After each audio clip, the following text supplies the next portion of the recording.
A ver, pensemos en los años 80. Alemania era una auténtica potencia farmacéutica. Vamos, estaba en la cresta de la ola de una revolución tecnológica. Pero, de repente, algo se torció. Hoy vamos a desentrañar un misterio fascinante. ¿Cómo es posible que Alemania, que lo tenía todo para liderar la biotecnología, perdiera su ventaja de una forma tan espectacular? Venga, vamos a meternos de lleno en esto. La pregunta clave es esa. ¿Qué demonios pasó para que unos gigantes de la industria, pioneros en investigación, tropezaran justo cuando estaban a punto de ganar la carrera? Os adelanto que la respuesta es mucho más interesante que un simple error de cálculo. Y aquí es donde la cosa se pone buena. Este gráfico desmonta de un plumazo las explicaciones más fáciles. Fijaos, ser de los primeros en llegar, como Heitz o Bayer, no les garantizó absolutamente nada. De hecho, a algunas de estas empresas les fue fatal. Esto ya nos da una pista de que el factor decisivo no estaba en la tecnología ni en ser el más rápido, sino en algo más que estaba pasando fuera de los laboratorios. Bien, para entender esta historia, esta es la hoja de ruta que vamos a seguir. Primero, veremos la increíble posición de partida de Alemania. Luego, cómo un movimiento social lo puso todo patas arriba. Veremos cómo esa presión de la calle se coló hasta los despachos de los directivos, las diferentes respuestas que dieron, y por último, las consecuencias a largo plazo de todo aquello. Empecemos por el principio, porque el escenario estaba, de verdad, perfectamente preparado para que Alemania arrasara. Tenían la ciencia, el dinero, el apoyo, lo tenían todo.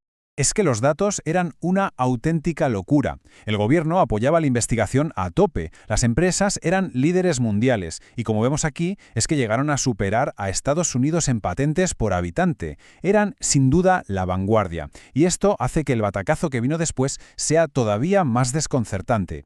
Y ahora entra en juego la primera gran pieza de este puzzle. Porque mientras los científicos estaban en sus laboratorios, en la calle estaban haciendo un movimiento de oposición increíblemente poderoso.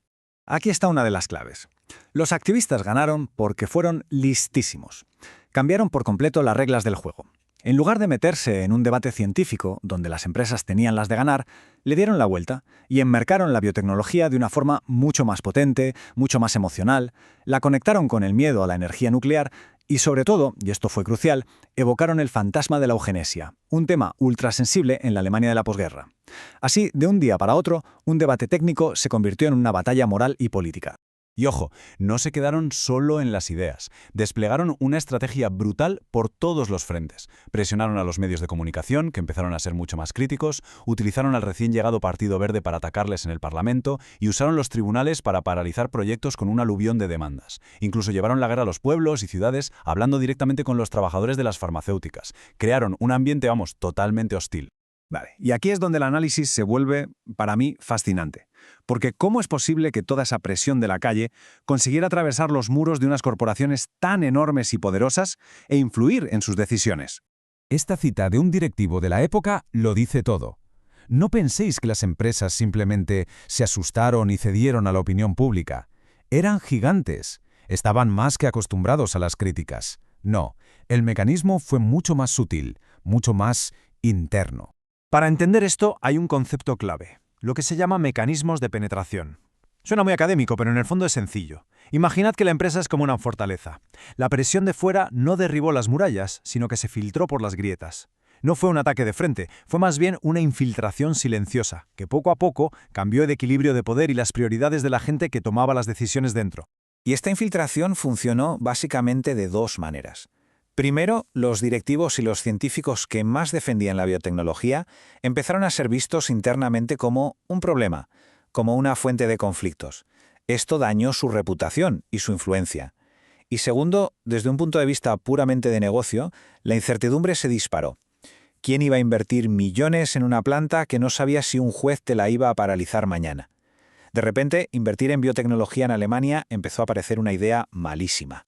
Y esto nos lleva a la siguiente pregunta. Si la presión externa era la misma para todas, ¿por qué unas se hundieron mientras que otras consiguieron salir adelante? Bueno, pues la clave, como ya os imagináis, estaba dentro de cada una. Para entenderlo, tenemos que pensar que cada empresa es como un pequeño sistema político, ¿vale? Con sus propias luchas de poder, sus propios valores, sus reglas no escritas. No todas funcionaban igual por dentro ni de lejos, y esa diferencia fue al final lo que marcó el destino de cada una.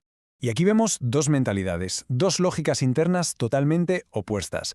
Por un lado, tenías empresas como Hoest. Para ellos, la biotecnología era una inversión más en su enorme cartera de negocios. Si se volvía un jaleo, pues movían el dinero a su división de productos químicos, que era más tranquila y rentable. Fácil. Pero por otro lado, tenías empresas como Boehringer Ingelheim. Ellos se veían a sí mismos como una farmacéutica pura. Para ellos, la biotecnología no era una opción, era el futuro de su empresa. No tenían un plan B tan claro, así que no les quedaba otra que luchar. Y si alguien se pregunta ¿de dónde salían esas lógicas tan distintas? Bueno, esta tabla es la prueba del algodón. Es que es increíble. Fijaos en quiénes se sentaban en las juntas directivas. En BASF, Bayer y Hoechst, la mayoría de los ejecutivos eran ingenieros químicos. Su mundo eran los productos químicos, no las pastillas. En cambio, en las dos Boehringer, casi la mitad o más de la mitad de los directivos tenían formación médica o farmacéutica. Llevaban la biotecnología en el ADN de la empresa, por así decirlo. La batalla interna estaba prácticamente decidida antes de empezar. Y como resultado de todo esto, las empresas más diversificadas tomaron 3 decisiones estratégicas que cambiaron la historia. 1. Movieron la pasta a negocios más seguros y menos polémicos. 2. Se llevaron su investigación y sus nuevas inversiones en biotecnología fuera de Alemania, a sitios como Estados Unidos o Francia. Y 3. En la práctica, dejaron morir proyectos multimillonarios en su propio país con instalaciones a medio construir. Claro, y estas decisiones no fueron una anécdota. Crearon un efecto dominó con consecuencias que se han sentido durante décadas. Básicamente explican por qué Alemania, que lo tenía todo para ganar, perdió el tren de la biotecnología. Mirad este gráfico, porque es la prueba visual definitiva. La zona sombreada marca los años de más activismo. Y fijaos en el agujero, el vacío, en el lanzamiento de nuevos productos biotecnológicos de Bayer y Hoechst justo después. Mientras tanto, otras empresas como Boehringer Ingelheim, que no se vieron tan afectadas por dentro, siguieron innovando. El impacto fue directo, clarísimo y medible. Este esquema lo resume todo a la perfección. El conflicto social que empieza en la calle genera esos mecanismos de penetración que se cuelan dentro de la empresa. Esto altera por completo la política interna, el equilibrio de poder.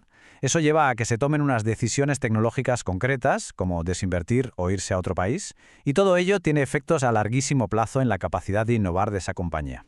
Es el viaje completo, de la calle a los despachos y de los despachos de vuelta al mercado.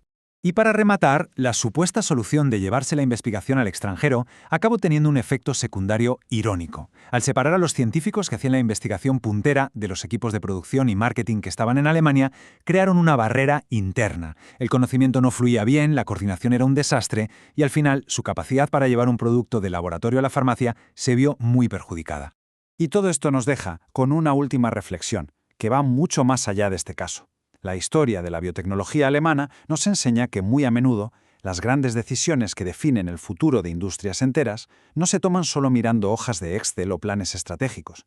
Son el resultado de conflictos internos, de luchas de poder y de presiones sociales, que aunque no las veamos desde fuera, acaban decidiendo quién gana y quién pierde en el juego de los negocios.